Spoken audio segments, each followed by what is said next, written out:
ਗੱਡੀ ਸਵਾਰੀ ਕਿੱਥੇ થઈ ਗਈ।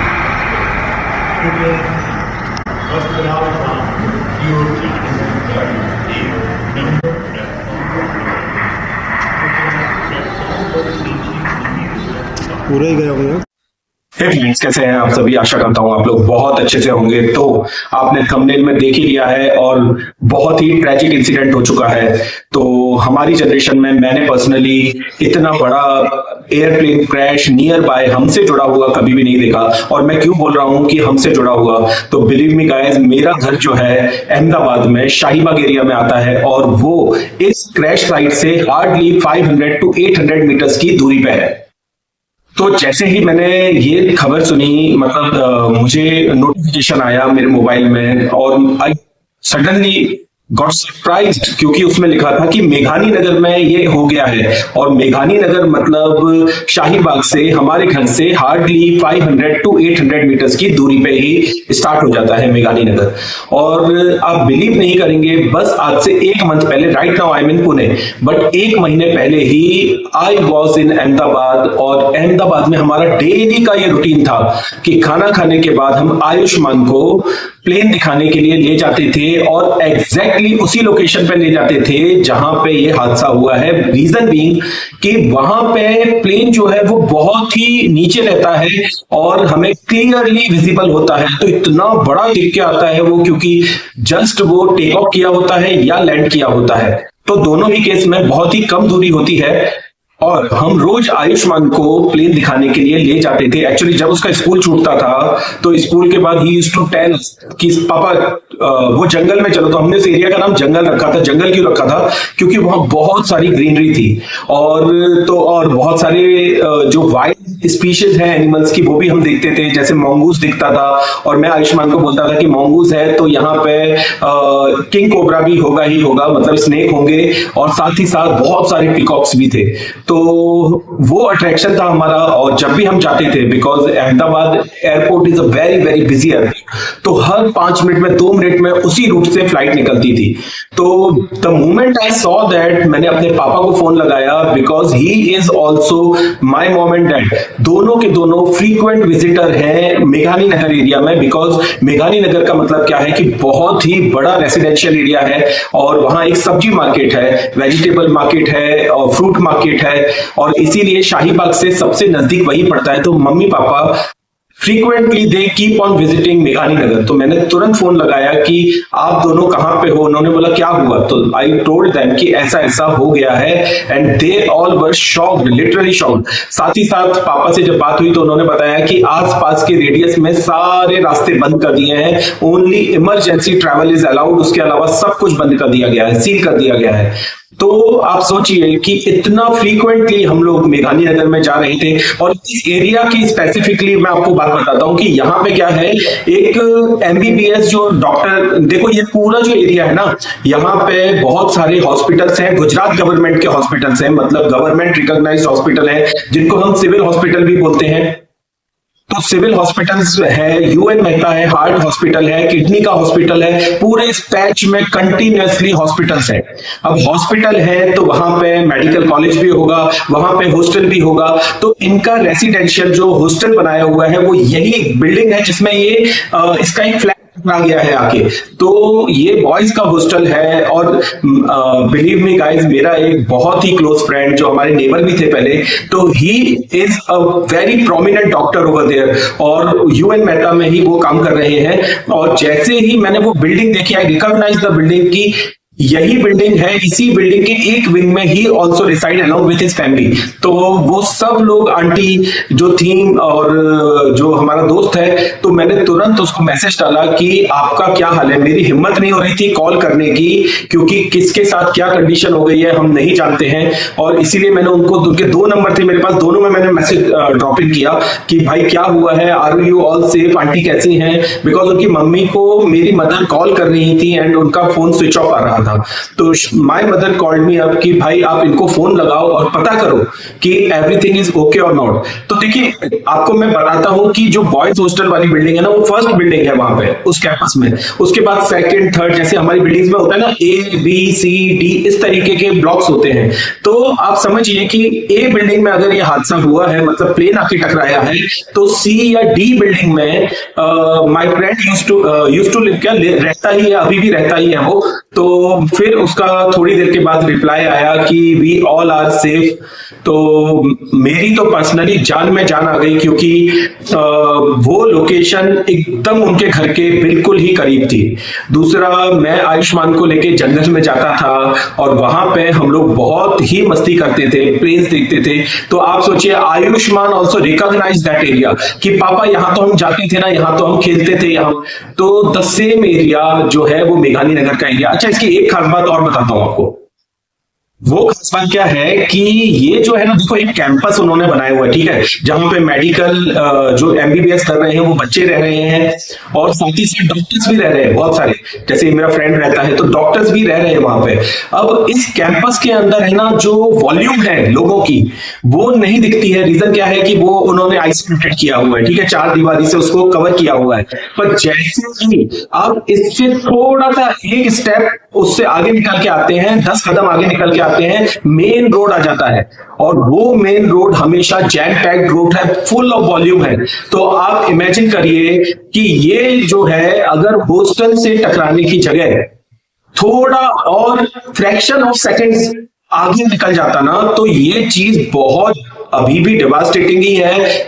इतना खराब हो ही नहीं सकता है जैसा हो गया है ना, बट इससे भी ज्यादा सिचुएशन बिगड़ सकती थी, क्योंकि उसके बाद जो एरिया आता वो फुल वॉल्यूम रेसिडेंशियल एरिया है।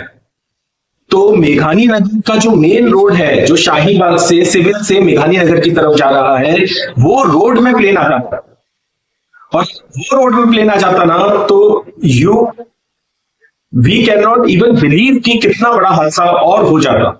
तो ये जो एरिया है, जो बॉयज हॉस्टल से जाके वो टकरा गया है, जो MBBS कॉलेज के स्टूडेंट्स हैं उनके हॉस्टल से जाके टकरा गया है, तो उसने वो आइसोलेटेड एरिया को कवर कर लिया है। आइसोलेटेड से मतलब जो डॉक्टर्स का प्रीमाइसिस था, जहां पे कॉमन पब्लिक कम से कम जाती है, तो वो एरिया में वो क्रैश हो गया है।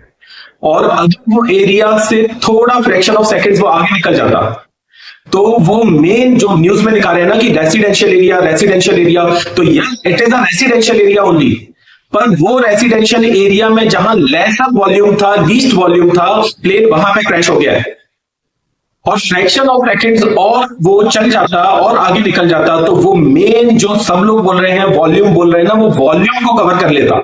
जो लोगों की वॉल्यूम है वहां पे, जो मेन मेघानी नगर को जाने वाली रोड है, उसको कवर कर लेता। वहां पे कोई हादसा होता तो मतलब ये मेरे ख्याल से बहुत बड़ा बिगेस्ट इंसिडेंट हो जाता। मतलब 9/11 के इंसिडेंट हमने देखे थे, उसके बाद इतने सारे लोगों को वो ले लेता। तो जल्दी से हम आज देख लेते हैं कि ये हादसा कैसे हो गया और किस तरीके से ये हादसा हो गया। तो ये है ना, जो बोइंग का प्लेन है, मैं आपको बता रहा हूँ 787 बोइंग है, और ये one of the safest plane माना जाता है। मतलब ये बोइंग का सबसे बड़ा हादसा है आज तक का। और ये जो प्लेन है, it is one of the safest vessel जो उड़ रहा है हवा में। तो 242 पैसेंजर्स के साथ ये टेक ऑफ किया इसने, और टेक ऑफ करने के बाद हार्डली 2 मिनट्स के अंदर वो क्रैश हो गया। इस समय पे जो इसने ऑल्टीट्यूड पकड़ा था ना, वो 475 फीट का ऑल्टीट्यूड उसने पकड़ लिया था। और जब डिसेंट होना चालू हुआ, नीचे आना चालू हुआ, तो इसकी जो स्पीड थी वो 425 फीट पर मिनट थी। मतलब आप समझो कि जो पायलट्स हैं उनको हार्डली 60 सेकेंड्स का टाइम मिला है, जिसमें उन्होंने मेडे मेडे मेडे ये सिग्नल भी एयर ट्रैफिक कंट्रोल को भेजा। तो संभलने का टाइम ही नहीं मिला है। एयरप्लेन यूं गया है, डिसेंट होना चालू हुआ है, और 60 सेकेंड्स के अंदर वो नीचे आके हिट हो गया है। तो मैं आपको ये भी बताऊंगा कि मेडे सिग्नल का मतलब क्या होता है। देखो, मेडे का मतलब क्या होता है कि जब इमरजेंसी सिचुएशन आ जाती है एयरप्लेन में, एयरक्राफ्ट में, तो पायलट्स के पास एयर ट्रैफिक कंट्रोल से इमरजेंसी कनेक्ट करने के लिए वो मेडे सिग्नल भेजते हैं। मेडे का मतलब क्या होता है? मोस्ट प्रायोरिटी सिग्नल, मतलब एयर ट्रैफिक कंट्रोल कहीं भी बिजी हो उसको छोड़कर वो डायरेक्टली इस एयरक्राफ्ट से आने वाले सिग्नल पे ध्यान दे और पायलट्स को इंस्ट्रक्ट करे कि वो किस तरीके से प्लेन को बचा सकते हैं क्रैश होने से। बट अनफॉर्चुनेटली यहां पे जैसे मैंने आपको बताया कि 425 फीट के ऑल्टीट्यूड पे प्लेन ऑलरेडी आ गया था और उसके बाद वो डिसेंट होना, मतलब नीचे देखो इंजन फेल हुआ होगा, ये बात पक्की लग रही है मुझे, तो समझ में ऐसा ही आता है कि हो ना हो उसका इंजन ही फेल हो गया है। अब जब इंजन फेल हो गया तो वो कितना भी आपने देखा, इस वीडियो में देख लो, आप ध्यान से देखो, तो ये जो ऊपर जा रहा है प्लेन और जब वो क्रैश होने वाला है ना उसके जस्ट पहले आप देखना वो 1% अपलिफ्ट होता है और फिर नीचे आता ही। तो इससे हमें क्या समझ में आता है, ऐसा मेरे साथ हुआ है, मेरी कार जब ब्रेक डाउन हुई थी तो ऑन द एक्सप्रेस वे हम जा रहे थे एंड सडनली उसका पेट्रोल पंप जो है वो खराब हो गया, मतलब पेट्रोल की सप्लाई आनी बंद हो गई। और जैसे ही पेट्रोल की सप्लाई आनी बंद हो गई ना तो कितना क्लच एक्सीलरेटर आप मर्जी कुछ भी दबाओ, गाड़ी का जो मोमेंटम था वो एकदम स्लो हो गया। गाड़ी बहुत तेज थी पर वो आप एक्सीलरेटर काम ही नहीं कर रहा है, क्लच काम ही नहीं कर रहा है, तो अल्टीमेटली क्या हो गया, वो एकदम स्लो हो गई। और मैंने साइड में लगाई वो गाड़ी क्योंकि ये रोड थी, पर यहां पे क्या हुआ है कि इंजन का फेलियर है या कोई इंटरनल ऐसी टेक्निकल प्रॉब्लम हुई है जिसके कारण जो डिसेंट है वो कंटिन्यूअसली होता गया। और पायलट्स ने, मतलब आप सोचो 60 सेकंड से भी कम का उनको टाइम मिल रहा है इसको सुधारने के लिए, और उसमें उन्होंने 1% आप देखना कि वो ऊपर जा रहा है और फिर से वो नीचे डिसेंट हो रहा है और अल्टीमेटली चला जा रहा है ट्रीज से, हॉस्टल से। तो उसका एक फ्लैप जो है वो बिल्डिंग न्यू थी तो डिसेंट होते होते ऐसे आया और बॉयज हॉस्टल के अंदर जाके उसका एक फ्लैप लग गया। तो मेन सिग्नल उन्होंने दिया एयर ट्रैफिक कंट्रोल को, बट आप सोचो कितने अनफॉर्चुनेट ये इंसिडेंट है कि अगर ये ऑल्टीट्यूड पे गया होता, हाइट पे चला गया होता, तो उनके पास बहुत सारे ऑप्शन, क्योंकि देखो बोइंग इतना शक्तिशाली प्लेन है ना कि एक बार अगर उसका इंजन, डबल इंजन होता है, तो एक इंजन अगर फेल हो भी जाए तो दूसरे इंजन पे वो खींच लेता है और इमरजेंसी लैंडिंग भी हो जाती है। बट उनको जब डिसेंट हुआ तो समझने का ही टाइम नहीं मिला है और इस कारण से ये हो गया है। अनफॉर्चुनेटली अभी जो मैंने लेटेस्ट न्यूज सुनी थी तो उसमें they have recovered 215 to 20 bodies till now. And इसमें हमारे गुजरात के farmer CM mister Vijay Rupani, बहुत ही दुख के साथ कहना पड़ रहा है कि मैंने पर्सनली ऐसी न्यूज सुनी है that he has lost his life in this accident. मतलब बहुत ही ऐसा लग रहा है कि कैसे इस तरीके के हादसे हो जाते हैं। इतना सेफ प्लेन, इतने टैलेंटेड उसके पायलट्स होते हैं, मतलब आप सोचो इंटरनेशनल जो फ्लाइट उठा रहा है वो बंदा, क्या उसकी नॉलेज होती होगी, कितना उसकी अवेयरनेस होती होगी, उसका जो आईक्यू है और उसके जो उसके रिफ्लेक्सेस है वो कितने तेज होते होंगे। तो इंटरनेशनल फ्लाइट बंदा उड़ा रहा है यार, और ये जो थे ये तो बहुत ही एक्सपीरियंस पायलट थे दोनों। सो बहुत ही अनफॉर्चुनेट इंसिडेंट हुआ है ये। और आपको मैं एक बात बताता हूँ लोकेशन के बारे में भी। देखो ये जो है ना पूरा कैसे एरिया से, देखो पहले सिविल एरिया है, ठीक है, civil is known for civil hospital. तो सिविल हॉस्पिटल जो है वो एशिया के लार्जेस्ट हॉस्पिटल्स में से एक है। गुजरात सरकार का वन ऑफ द बेस्ट ये अरेंजमेंट है, मैनेजमेंट है, जिसमें वो गरीब से गरीब लोगों को बहुत अच्छी सुविधा देते हैं और उनका इलाज बहुत अच्छे से किया जाता है। मैंने पर्सनली ये देखा है, यहाँ का जो सिविल हॉस्पिटल है यूएन मेहता, जो हार्ट का हॉस्पिटल है, अल्टीमेट फैसिलिटीज, बहुत ही रीजनेबल रेट्स में वर्ल्ड क्लास फैसिलिटी दे रही है गुजरात गवर्नमेंट।